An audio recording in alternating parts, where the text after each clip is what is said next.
Hey guys, it's Tim Sharmack, and welcome back to another episode of the Platform Marketing Show. I'm joined today by Platform Hall of Famer Josh Burnett. I think it's his second time on the Platform podcast. Josh, welcome back. Thank you. Thanks for having me. So you initially joined the Platform program in spring of 2024, and for Yeah, I those think so. for those who haven't listened to that episode, I recommend you go back and listen to it because there's actually some really, really good stuff and perspective there from when Josh was basically still in his first year in the platform program. Now we kind of have the benefit of hindsight. We're looking back at it's been about 2 years since you've joined.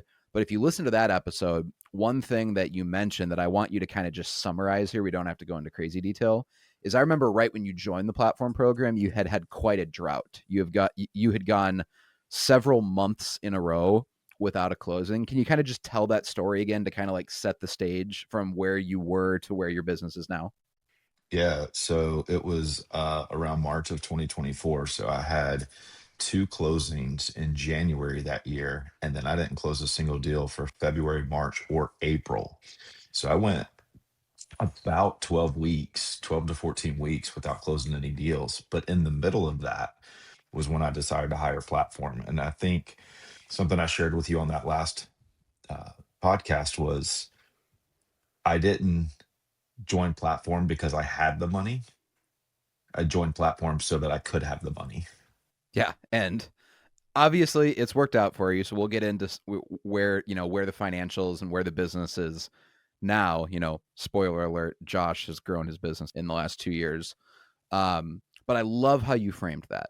That like I didn't join platform because I had the money. I joined it because I needed the money, and platform was how I was gonna get it, right? Because there's so many agents, frankly, that are listening to this podcast right now, but also even sometimes agents in the platform program that maybe we tell them, hey, like if you really want the results that you're aiming for, like you need to, for example, spend more money on ads. And it's like, well, I will when I have the money. I don't have the money right now, and they don't understand. It's like, right, but you're not just going to magically get the money unless you're willing to do the things that get the money, which in some cases is spending more money on ads. In your case, it was literally joining the platform program in the first place. It's kind of like saying, I don't want to go to the gym because I'm weak. I'm going to wait to go to the gym until I'm strong. And it's like, well, that's how you get strong is going to the gym, right? So I love how you framed that because you are like mentally and emotionally crystal clear on that, and a lot of agents kind of hide behind that excuse for frankly not just a couple of years but their entire career. They'll hide behind variations of that excuse. So when you joined the platform program a couple of years ago, you kind of had an interesting baseline, like a control sample, if you think about it like an experiment, because you had gone several months without any closing. So you kind of knew, hey, if I Yeah. build any sort of pipeline, if my business picks up at all, I kind of know it's coming from the platform strategy because I've had 90 days plus in a row of not a single closing. So how did you end up that year?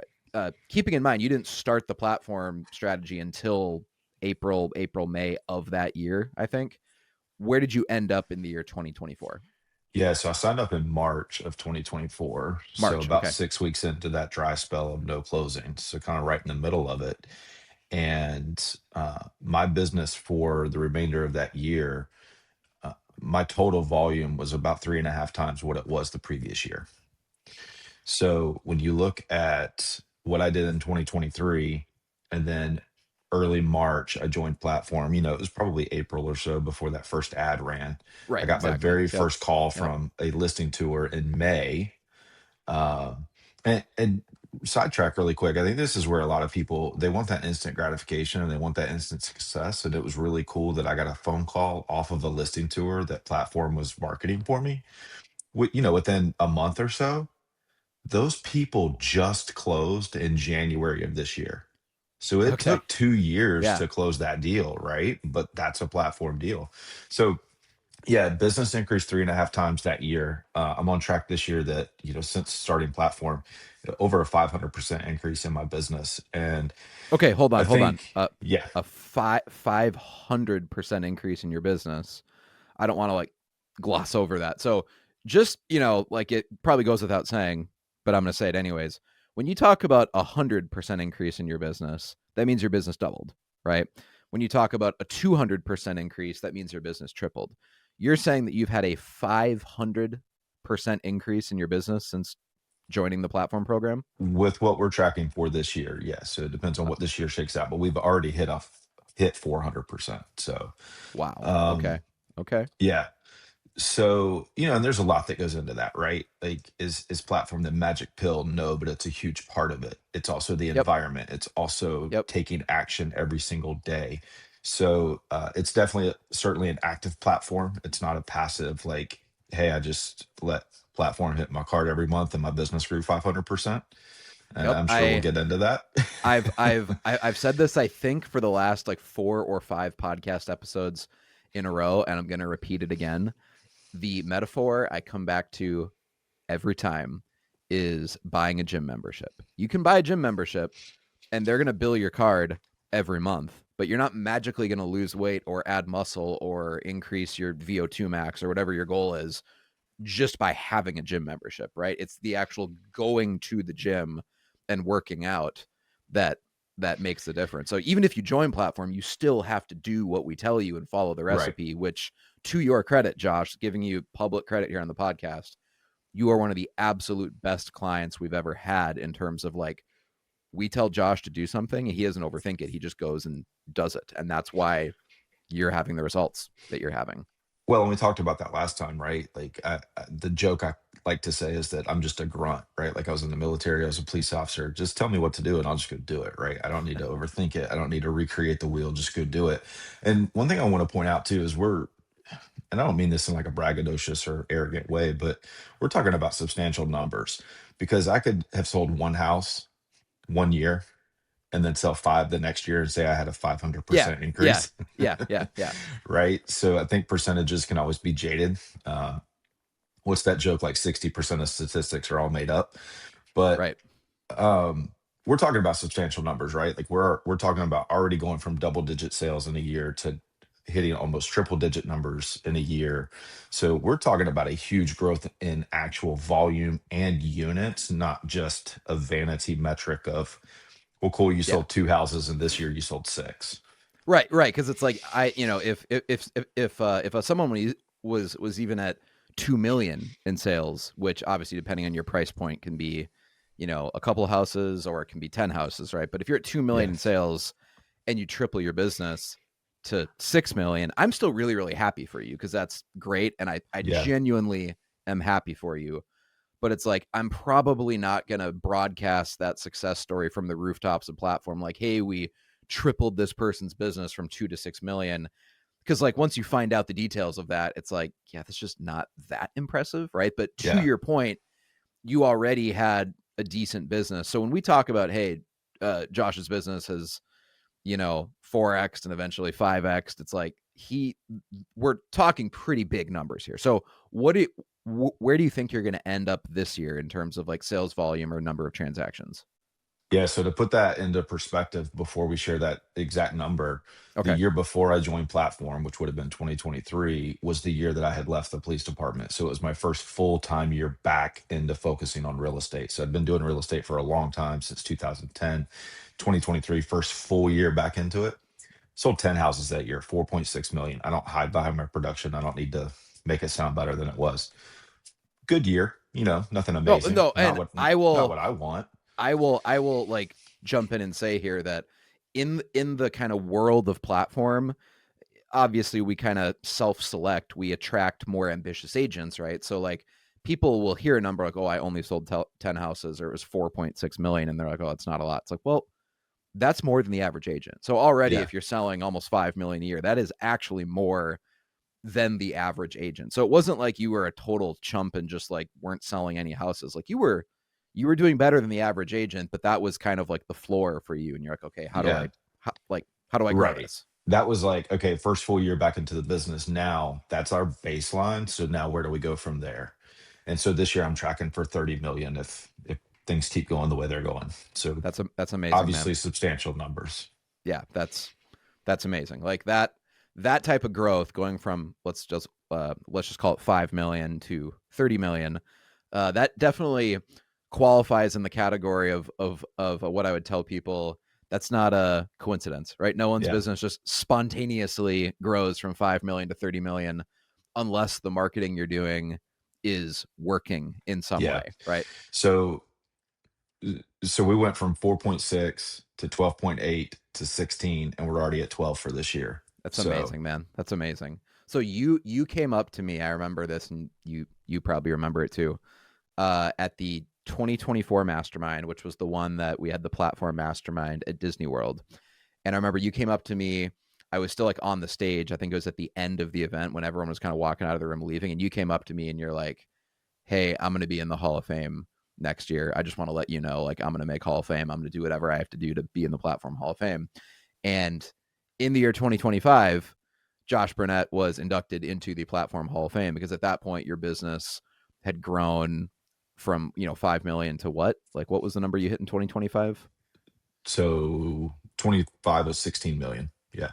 Yeah. So like you grew to, you added over $10 million to your business at really, it was actually like $11 million to your business in 1 year, right? Like your first full calendar year with platform, you literally added $11 million to your business, which is, that's incredible. Like for most agents, like obviously I have no idea what people's commission splits are or whatever. Everyone's a little bit different there, but that's probably about $300,000 that you added to your take home pay for your family in like 1 year of growth using the platform strategy. So obviously that's amazing.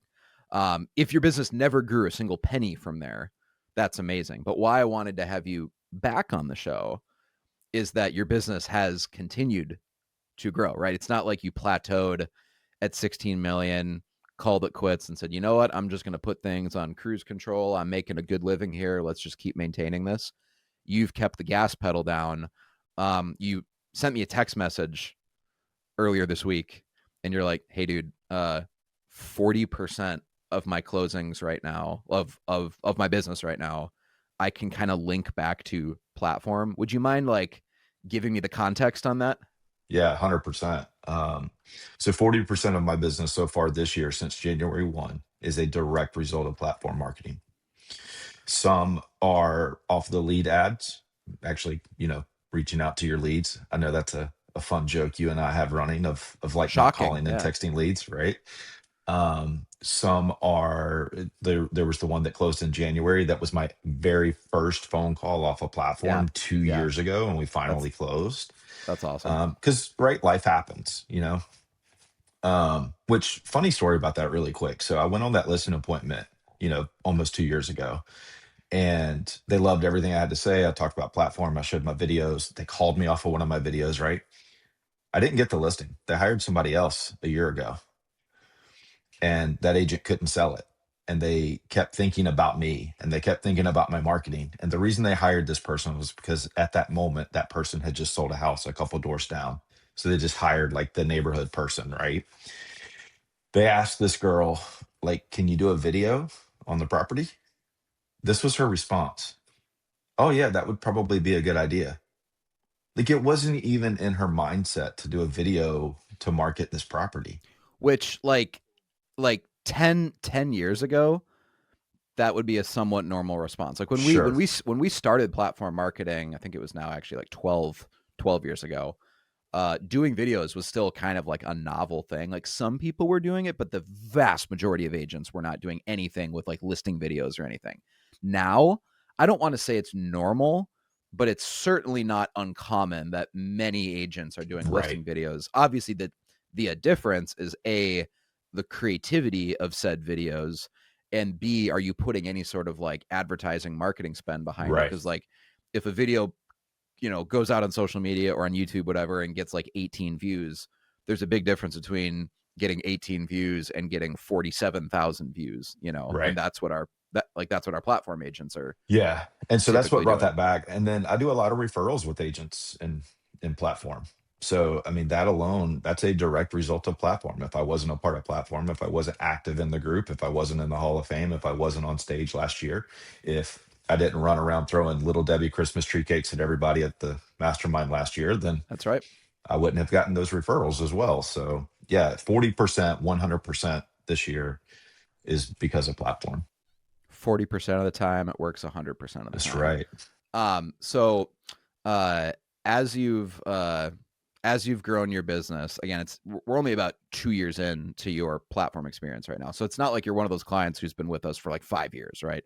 You're still really rolling the snowball, right? You're Yeah. still relatively early in that platform journey, and I just think it's funny because we've had multiple clients before that were in your market area, like they occupied the exact territory on the map that now belongs to Josh Burnett, because obviously we work with like one client per market, I'm right? very close friends with one of them. Yeah, and we've had clients there who are like, yeah, I tried platform, it just doesn't work. It doesn't work in this Yep. market. It's just one of those markets where it doesn't work. It's too big of a city. It doesn't work. And all the time we're like, yeah, we hear that Yeah. and we know that it works. It's just that the agent wasn't doing what they needed to do to make it work. Or sometimes they like sometimes we'll have agents who do some of the things we ask them to do, but then they're like, oh, it's working so slow, or it's not working, and then we do a little deep dive. It's like, yeah, you're not involved in your Yeah. community at all, right? Like you're just staying at home all day, hiding behind your screen, hoping that platform builds a brand and builds a reputation and makes you famous, but you're not actually out in your community. Like whatever that looks like for you. For some people, that means being really involved in their church. For other people, they're really involved in their local chamber of commerce or charity or their kids' school, or they coach their son's little league team, or they're a coach at their daughter's soccer team, like whatever, right? Like you're actually somehow in person, in real life, involved in your community, out doing things. And if you can't name a single thing you do in your community, it's just going to be a lot more difficult to succeed as a real estate agent compared to people who do. So what would be some ways of, I know I didn't send you this question ahead of time, so it's kind of like an ambush, but like when you look back at, your area is kind of the broader Charlotte area, right? Why do you think you have been successful with platform there, even though other agents have been in that same region and maybe haven't had the success that you're having? Well, I was actually going to go into this in just a moment ago, anyways. I Okay. think Okay. a lot of it is you have to come into it with the right expectations. And I don't know that I came into it with the right expectations, but what I've learned over the last 2 years and meeting all these other platform agents, I think the expectation of how platform works, not if it works, how it works, is very different depending on the market that you're in. So yeah, I'm in Charlotte, North Carolina, huge market. We have millions of people that live here, Right. right? We Right. have tons of little suburbs and towns and cities around us, right? It's not, yeah, it's Versus, it's a not this little small town where you run one ad and instantly people are like recognizing you when you go to the barber shop yeah. or whatever. So I have people call me all the time, like, "Hey, I'm thinking about doing platform. I saw you say something about it. Tell me about it. Like, what do you think?" Or agents that are with platform and like maybe they're frustrated because they're not seeing the results that another agent is, right? And there's some popular names within our group that always come up because they're like, "Oh, they're just crushing it." But I can't compare my Cough, success. cough, Kara, cough, cough, Kara, cough. Kara and Brandy Long are the two that Yep. really come to mind, right? Yep. Well, and this is nothing against them or their markets. They're in very different markets than I am. Now, Kara and I are in the same state, but she's a couple hours away. She's in a smaller town. She's expanded to another part of the state as well, which is great. I think that's going to open up some things for her. Brandy, from what I understand, she's in a super small market. So it's very common and expected for her, if she's doing platform, to go to the grocery store and get recognized. And by the way, I will always add this nuance whenever I talk about like just superstar clients like Kara Farah and Brandy Long. They were successful before they ever joined platform, right? So I'm Right. not sitting over here trying to take all the credit for their success. Have their businesses grown a bunch since joining platform? Like, yes, it has. But Yeah. they were both objectively already superstars before they joined platform, and it's kind of been like pouring fuel on the fire. But to your Yeah. point, their markets are different. Like you're in Right. an area where there's millions of people. So even if you're spending like $1,500 a month on ads, it's like peeing in the ocean. Right. It, Well, it's, the point too is like, and I don't know anything about the town that Brandy lives in and works in, but just as an example, maybe she has two grocery stores in that town, right? I can throw a rock from my house and hit five just from my house. yeah, So when you look at my boundary line, right, we're talking like, I mean, we probably have 200 grocery stores within my back. Like, so it's just that expectation of the difference of how it And works. it's the same with like your best friend in the platform, Jill Lightfoot. She's in Columbus, and Columbus has well over 1 million people.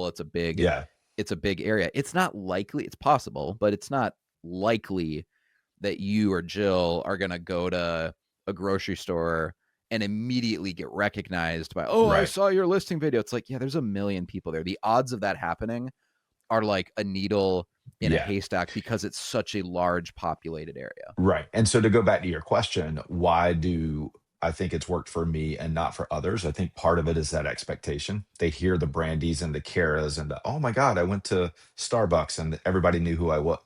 I got 15 Starbucks within a mile of my house. Like, that's just not going to happen here. So it's just about the consistency of doing the work. It's also about leveraging what platform provides for me when I go on listing appointments. And what I mean by that is I just pull up my social media. Hey guys, we're going to do a video tour just like this. And we actually put ad spend behind that, which means I'm actively marketing your property. And I share with them how much I spend to do that, how much I spend on my photographer and videographer and platform and the ads and all of that. And so if another agent talks to you about video, that's great. They should be doing video in 2026 and they're probably going to get 300 or 400 views. Here's my last one. They got 72,000. The one before that was 38,000. This last one, 102,000. So it's just like my tagline on my business is proof over promise. So I don't need to come in and tell you a bunch of things that aren't true. I'm just going to prove to you what we do. And that's why platform works for me and my market. Yeah, I can't imagine being a realtor that has to go on a listing appointment where it's a competitive appointment where you're like interviewing, right, to try to get the listing. And there's other agents that are interviewing, and one of them is a platform agent and you are not.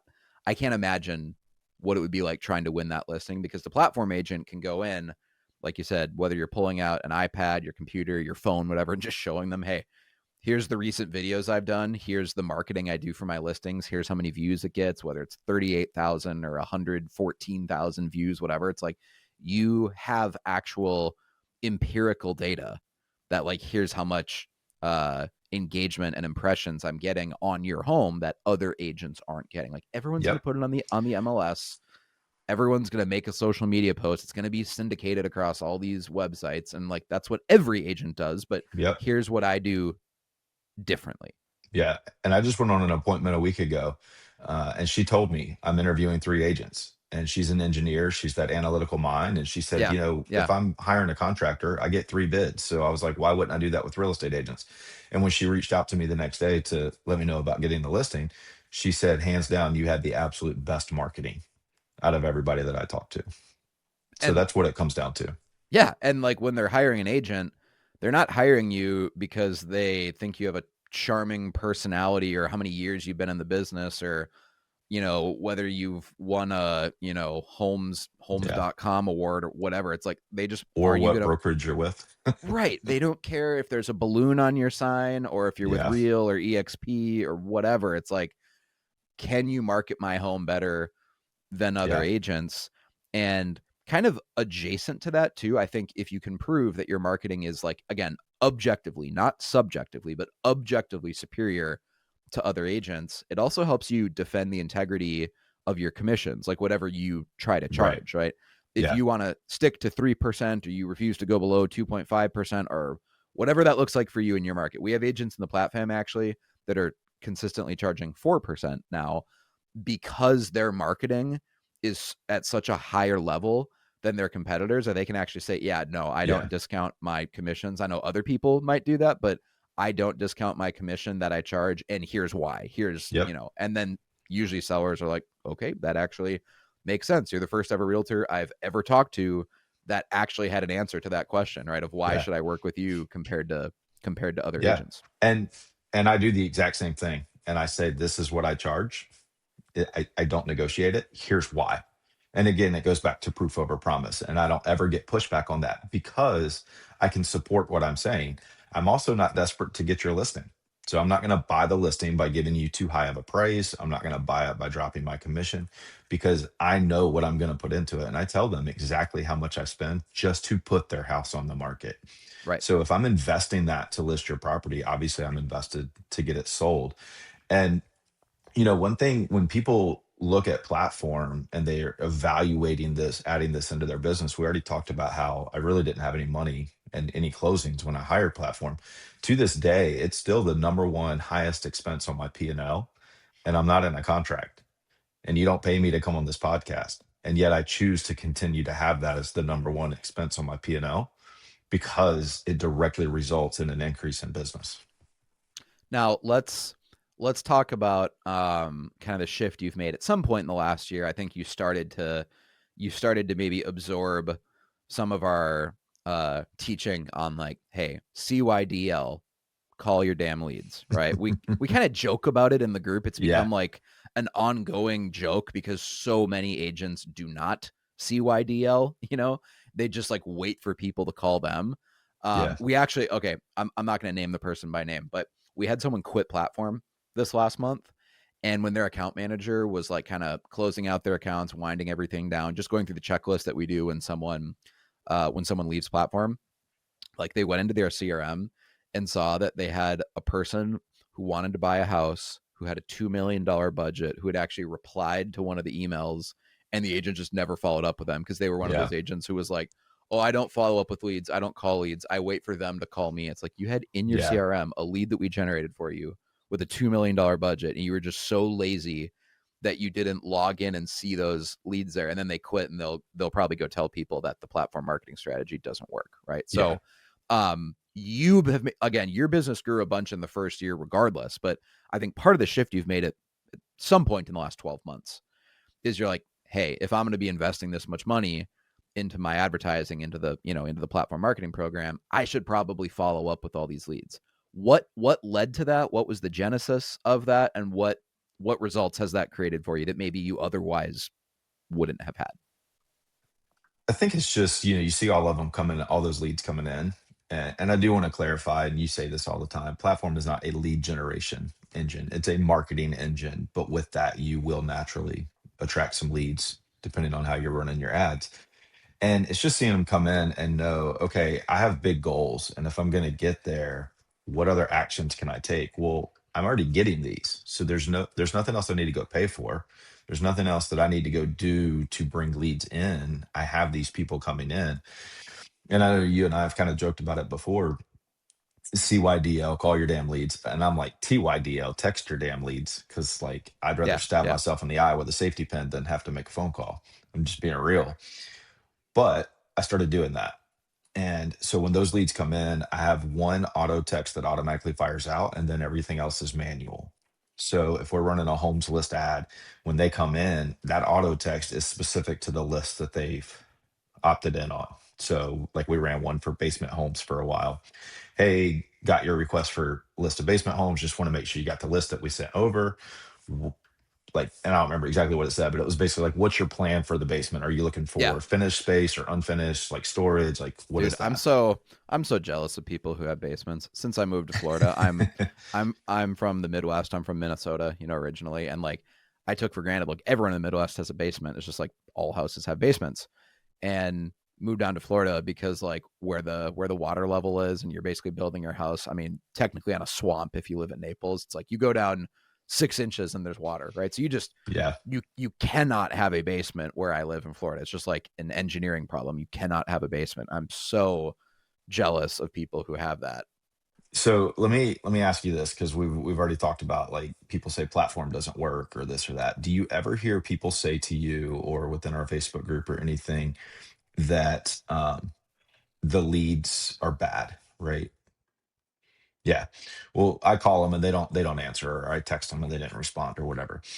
One of my closings that I've already had this year, it closed March 26th of this year. Okay. This lead came in off of a homes list ad that we were running. Funny enough, actually, the basement one, January 13th of this year. Okay. Now, I'm going to be honest, I kind of slacked off and didn't reach out to her right away. She got the auto text. Um, and then I reached out to her. I think it was about a week later. Yep. So she came in January 13th. I reached out to her January 19th. Okay. So 1 week later, which is terrible, by the way. You should be responding like as soon as possible, not 7 days later. She responded, go back and forth, end up doing a buyer consult with her on Zoom, end up showing her properties, put her under contract, and she closed in March. So about 2.5 months after she became a lead, she closed on her property. Funny enough, not a basement home, even though that was the list she came in on. That's funny. So the point of that story is you don't know where people are in their journey. I've been doing real estate for a long time. I was an instructor at my previous brokerage, especially people that are coming in on internet leads. They can be 9 to 18 months out. And so if For you're sure. following Yep. up once Yep. or 2 or 3 times in 1 week and they don't respond, it's because they weren't ready. They weren't ready to talk to you. It wasn't because they're not interested or they're not serious or whatever. They just weren't ready to talk to a salesperson. Right. So that's where platform's great with the CRM that you guys have built and having those nurture plans in place, or if you want to use your own CRM or whatever you're doing. But the point is, you got to stay in front of these people. And if I get on average about 5 leads a day. Some days might be 3, some days might be 8, but it's about 5 a day. Yep. So if we're talking 150 a month, that's what, 1,800 a year. Yeah. Yeah. So even at just a 5% conversion, that would be a huge increase. At a Oh, 1% conversion, that would be a if huge increase. yeah, if you actually followed up with all of your leads the way that you should be, I am a firm believer, and I will argue anyone on this. You should, at a minimum, be closing at least one deal a month just from following up with your leads. And that's Yeah. like on top of all the fuzzy ROI and referrals and the Right. ways that that platform typically grows your business. But if you're generating that amount of lead flow, it's like you can't tell me that if you're getting 150 leads a month, which again, everyone's going to be different because everyone in platform spends different amounts of money on their Hmm. lead gen, based on how we're setting up your ads. But in your case, if you're getting somewhere 3, 5, 6 leads a day, whatever, it's like, yeah, you should be getting a closing a month from that if you're actually following up with Yeah. all those people. It's just that most people don't even attempt. I did an episode of the platform podcast, I think just got released in the last week, with a Kimberly Music. And she went back and looked at her database and all the closings she had in the last year. And she gave me a specific number. She said, I closed about 70 deals last year, and 35 of those deals I can directly track to the fact that I do follow up with leads. Like, I followed up Hmm. with my leads. So Yeah. she's like, if I didn't spend at least an hour a day doing follow up, I would have done 35 fewer transactions last year, which was like half her business, right? So Right. even doing 35 closings in a year is fantastic, right? Many agents would love to be closing 35 deals a year, but she went from 35 to 70 because she actually follows up with her Yeah. leads. So I will listen to people all day long say, yeah, I'm just not going to do that. I'm not the type of person that likes to chase leads or call people. I'm like, okay, well, you should then go home and look your husband or wife and kids in the eye and be like, hey, our family could probably make an extra 200 grand or 300 grand this year, but your dad doesn't want to Yeah. follow up with leads, Well, like, here's the perspective too. I always tell agents this. Nobody forced that person to click on that Facebook ad. Nobody forced them to fill their information in. They willingly did that. Now, are some of them people that just wanted to see a list of pretty homes? Sure. That's yep, the whole reason HGTV and Selling yep, Sunset and all that exists. There's also a huge portion of them that are going to transact real estate in the next 30 days, 6 months, a year, 18 months, 2 years. So it's a long game. Any type of internet lead is going to be a long game. You have to be willing to put that follow up in and be that person that's in front of them 18 months from now, not just the 1 week that they signed up on your website. yeah, yep. With how we generate these homes list leads, I should probably keep repeating this. Like, we're not necessarily trying to grab people who are ready to go right now. Like, the point of a homes list lead is not because we think these are super high intent, they're going to buy a house this week leads, right? What we're actually trying to do by running a homes list campaign, which is, a Facebook ad platform's been running for frankly the last decade. It's just like Old Faithful. They always work. Homes list campaigns always work. We pick some sort of characteristic that might be popular in your area. For you, it was like, hey, a free list of homes in the area that have basements. For some people, it's a free list of homes that have acreage. Yep. For We other did people, that one another for a while. yeah, for other people in different parts of the country, it might be a free list of homes in your area that have a pool that are under $500,000 a year, whatever. Like we come up Yeah. with these. We've done RV parking before, like a free list of homes that have Wow. RV parking, because that guaranteed will attract higher income, higher net worth families. Because if they own a motorhome that's so big it needs parking, like that person probably has money. So there's all sorts of different variations we've come up with the years of like a homes list lead generation campaign.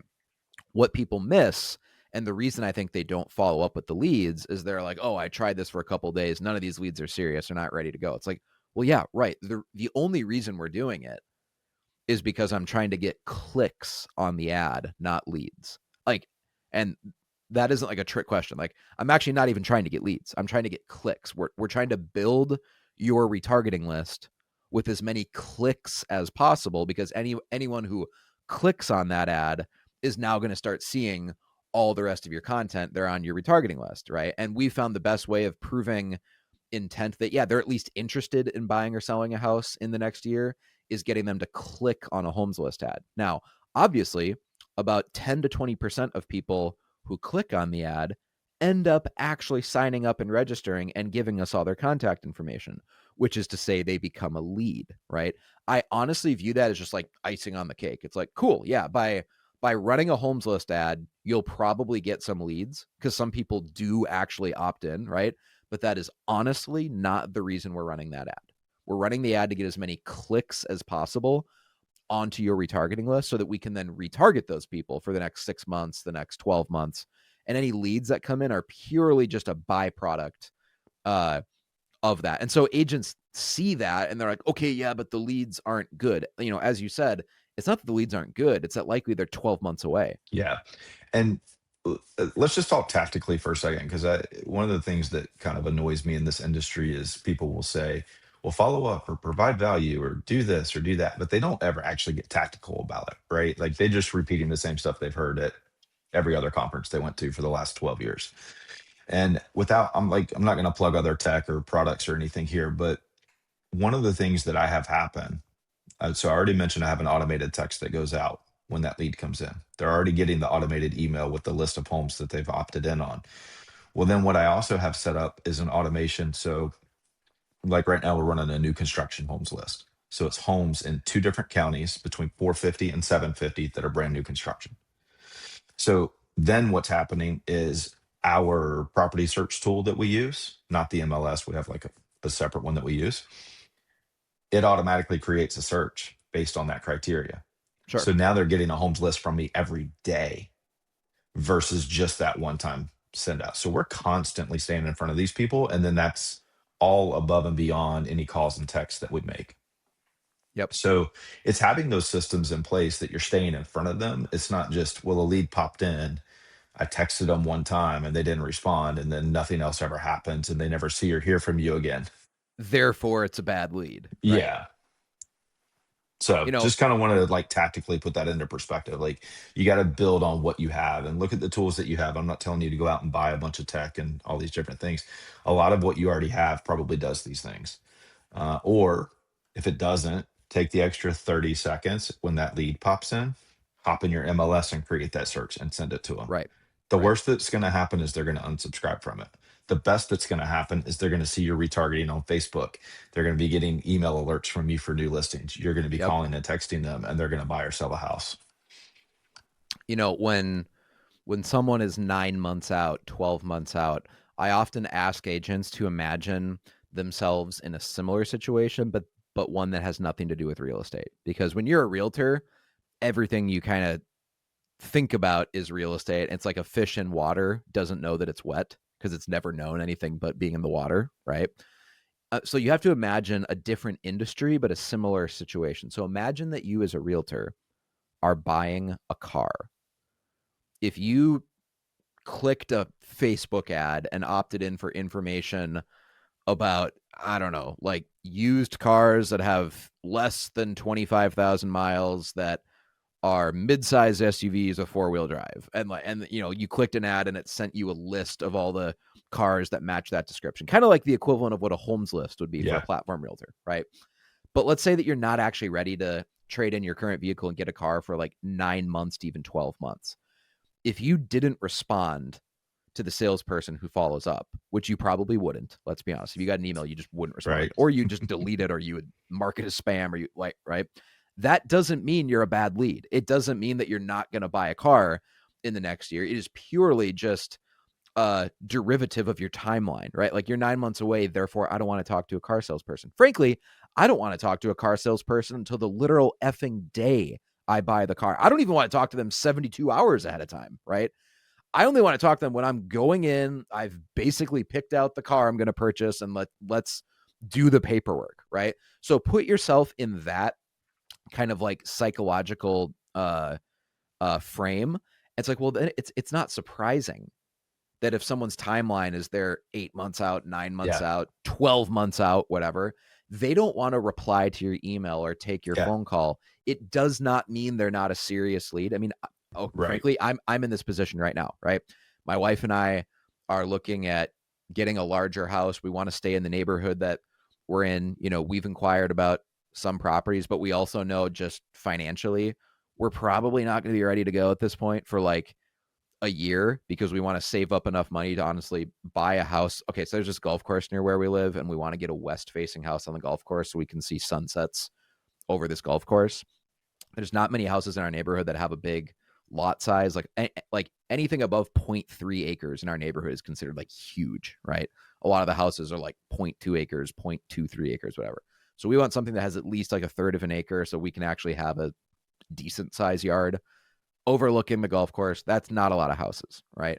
I've already decided, okay, what we're going to have to do is buy one of the existing houses and literally demolish it.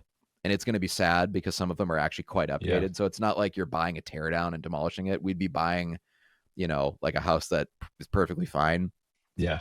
probably demolishing it and then building a 2-story house on that lot that's like twice the square footage, right? So it's going to take some capital, right?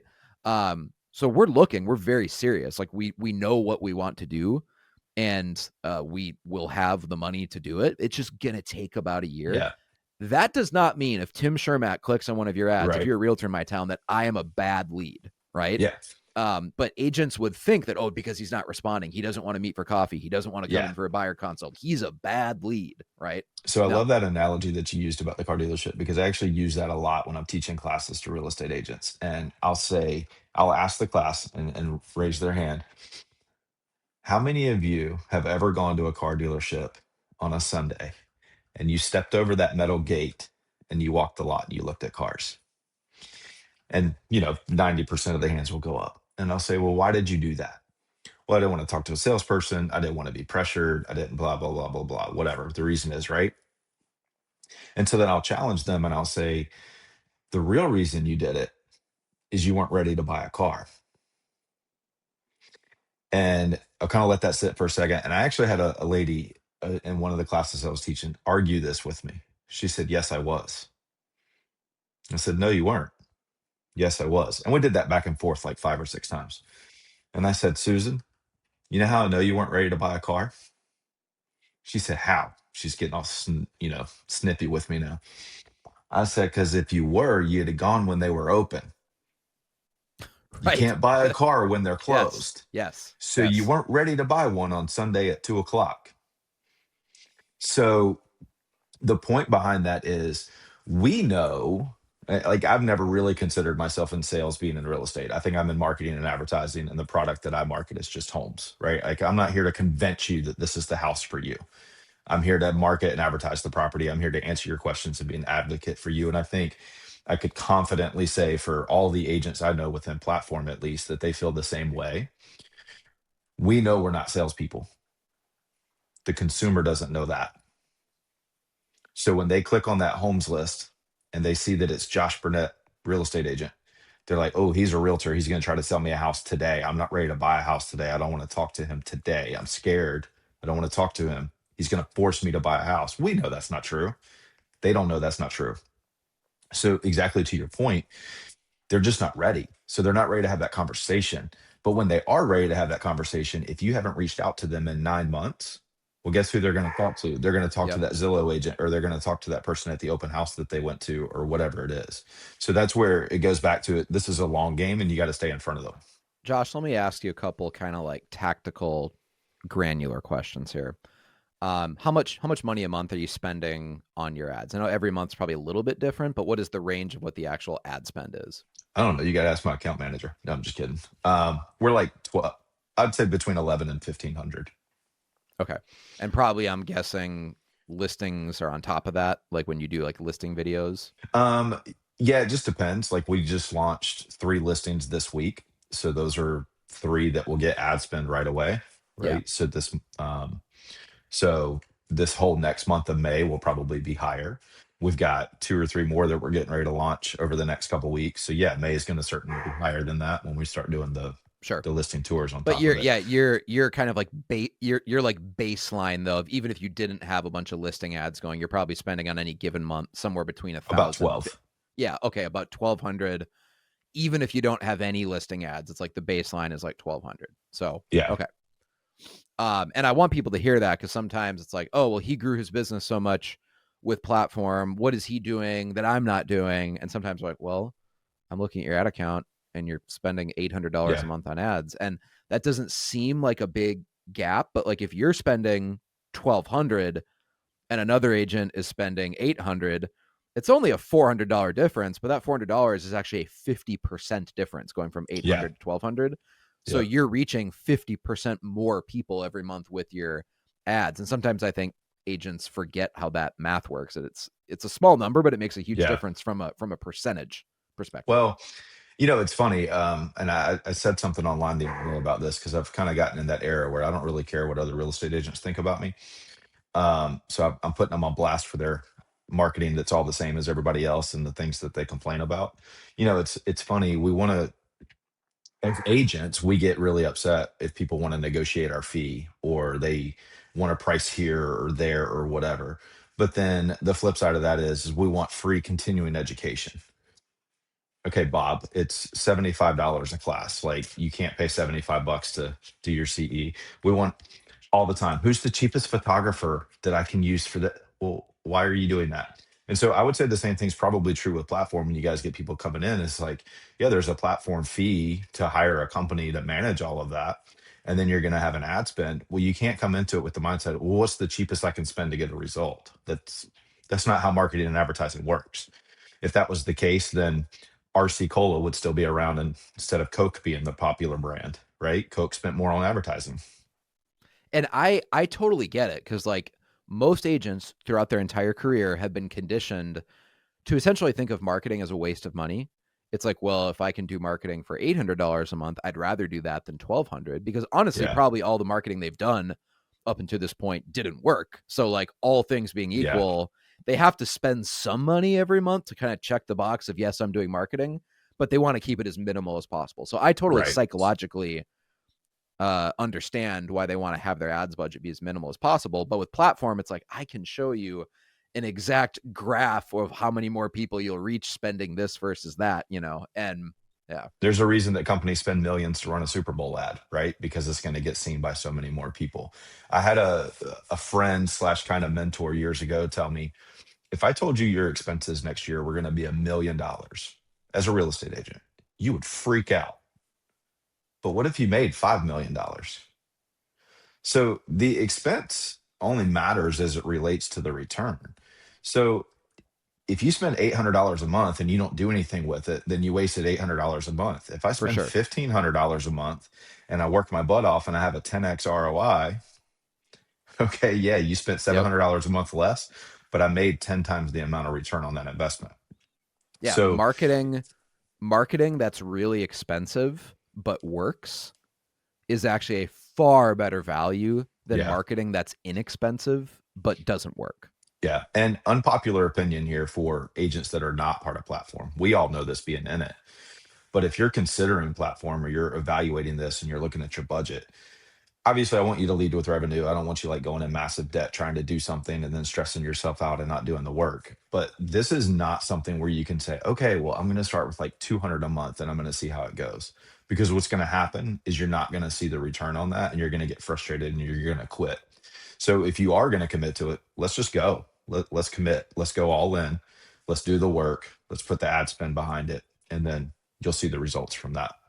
Yeah, we actually tell people now we've like changed this just in the last 6 months because we had so much data that's just like, okay, we've got to change our policies now. So any new client who actually joins platform, we tell them you need to be spending at least at an absolute minimum like $1,000 a month on your ads, because if you can't swing that right now, if you can't spend $1,000 on ads, I almost like ethically feel uncomfortable taking your money because I don't think you're going to be successful with platform if you have like Yeah. a $500 ads budget. It's just not a good use of your time or money right now. And we used to, like years ago, we would take clients and we would say, well, yeah, you can spend $600 on ads. It'll just take a while longer to get results. And now it's like, nope, I'm not even willing to do that unless you can spend what I think you actually have to spend. And by the way, if you're listening to this, let me be crystal clear.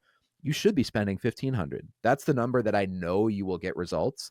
And one thing almost every single person who comes on this podcast has in common, like they're the true real success stories of platform, right? Or for sure, the people that get inducted into the platform Hall of Fame, none of them are spending $1,000 a month on ads. Yeah. Everyone in the platform Hall of Fame, and when I say everyone, I mean everyone is spending $1,500 a month on Yeah. average on their ads or more.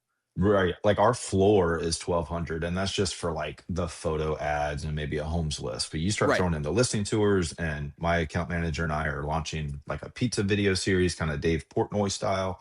That's all going to increase that. So I mean, yeah, there's Right. definitely a lot of months we're in that 16 to 2000 range.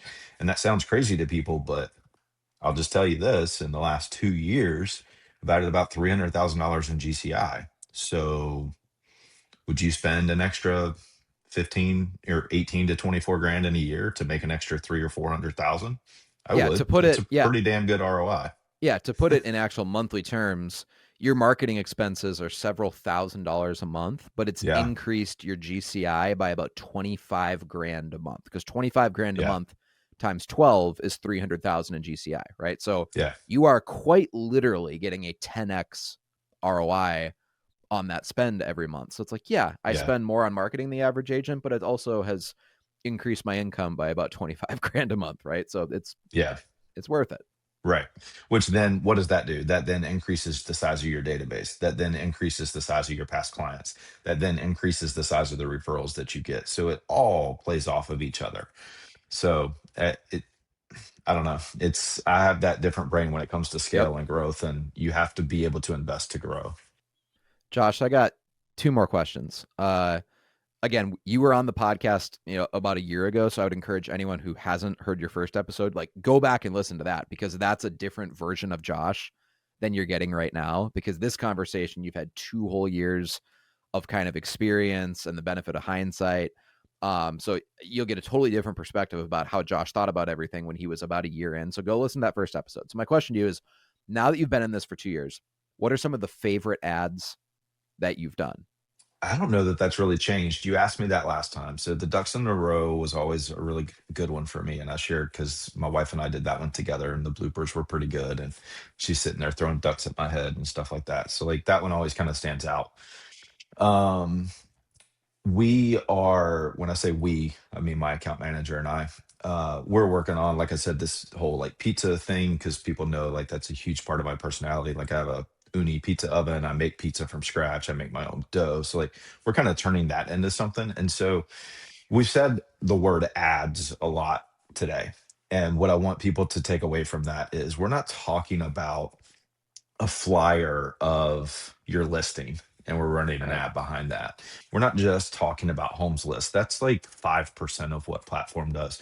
We're talking about actually curating content that's personal to me and my brand and my business and putting ad spend behind that. That's all an ad is. Yep. So Yep. when we talk about favorites, it's just what are the things that are more relevant to me and how I do things and live my life? And though that's what becomes my favorite. So like the pizza, we've already done a few pizza things. That's been really good for me. We did one neighborhood tour where I was doing it on my motorcycle, big motorcycle rider. So we threw an ad spin behind that. So just things like that, where it's not the same thing everybody else is doing. And I know that the average buyer and seller, they're not friends with 200 realtors on Facebook like we all are. Right. But my God, I'm tired of Right. seeing the same stuff from everybody. I mean, it's the same AI generated flyers. It's the same, you know, there's a popular one that just popped off in the last couple of days. You and I both saw it, Yep. but everybody's Yep. doing that, right? So I like doing things that are different, that differentiate me and my brand. You know, like you said, the best ads don't look like ads. You want to do stuff that's different from what everyone else uh, is doing. Maybe that's a lesson you've learned in the last couple of years, because it's one thing that just platform does differently than every other, companies. That's our whole Yeah. philosophy, right? Is ads that don't look like ads. The second question I wanted to ask, and this is kind of the final question as we wrap up here, is knowing what you know now, because you're 2 years in, you're Mhm. in the Platform Hall of Fame now. And by the way, not many people make it into the Platform Hall of Fame when they've been a client for like a year, like Josh had. I think most people that we, vote into the Hall of Fame have probably been clients for an average of like 3 years, sometimes even more when they go in the Hall of Fame. You got in way earlier than other people because your business grew so much. So you've packed a lot of experience, I guess, into your first 2 years in the platform program. What do you wish you knew 2 years ago when you started, that if you had just known that then, or if you had the right attitude or mentality then, you would have been successful even faster? I don't know that I would say if it's what I knew, if it's what I listened to and implemented, right? So having the right ads budget, spending the amount of money to get the exposure that you need, doing enough listing tours, go borrow listings. There are so many agents that will let you come film their listing. Platform does all our editing. So that's super easy. And then really being involved in the community, that's actually still something that I'm working on, because mine is not this small town. Like, we don't have a ton of small businesses. Sure, we have a lot, but not like, we're not in a small town where every business is a small business, right? Right. So really just plugging into those things. And I said earlier, I'm a grunt, so just do what you're told to do. And then, of course, CYDL. I think we have Yep. to. I Yep. think we have to put that one in there. Um, but yeah, I think if somebody's on the fence of joining platform, or someone's already here and they're on the fence of leaving, um, you just have to plug in and do it. There is no secret sauce to this business. It's embracing the boring, it's doing the mundane stuff, it's following up with people. And you have to do something to get business. You have to have conversations with people, and platform is going to create those conversations, whether they're online or through phone calls or text. So just plug it in sooner, deeper. And you're now 2 years into your platform marketing journey, and year to date, platform has accounted for 40% of your closings, which is to say your business would be 40% less than it is right now had you never joined platform. I mean, I can't think of a Yeah. better testimonial than that. And that is not, I want to be really clear, that is not fuzzy ROI. Okay. Yep. Yep. That is 100% directly because of platform. And I can show you exactly where that deal or lead came from. So Yeah. that's really important to point out. It's not just like, oh, I got business because my listing tours get a lot of views. It's direct results of platform. So yeah, 40% less is where I would be today without it. That's awesome. Josh, thank you for your time this morning. I know you're a busy guy. We tried to schedule this podcast on a different day, and you said, hey, I'm actually teaching at the police academy, because I know it's something that you still do to kind of like give Yep. back to your communities. You're still involved with your local law enforcement, even while you're on pace to sell like $30 million of real estate this year. So kudos to you. Thank you for being involved in your community, and thank you for being a valuable member of the Platfam. Guys, we'll see you on the next episode of the Platform Marketing Show.